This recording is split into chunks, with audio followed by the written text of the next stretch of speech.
ever! May date kami today! Alam mo? Mom, please! Thank you!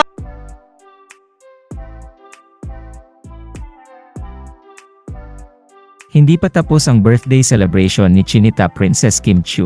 Ito ay matapos ibahagi ni Kim sa kanyang Instagram account ang dinner date nila ng kaibigang si Bella Padilla.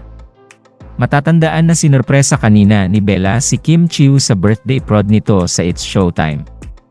At ngayon nga ay may pabokeh pa si Bella para kay Kim Chiu. Caption ni Kim sa kanyang post, "The sweetest friend ever."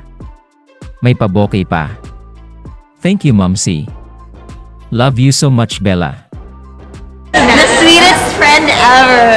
May date kami today! Alam mo?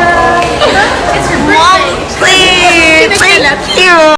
Samantala spotted naman si Mimi Vice sa concert ng New Gen Champs. Kagagaling nga lang ni Mimi Vice sa isang volleyball game at agad na dumiretso sa naturang concert para ibigay ang kanyang suporta.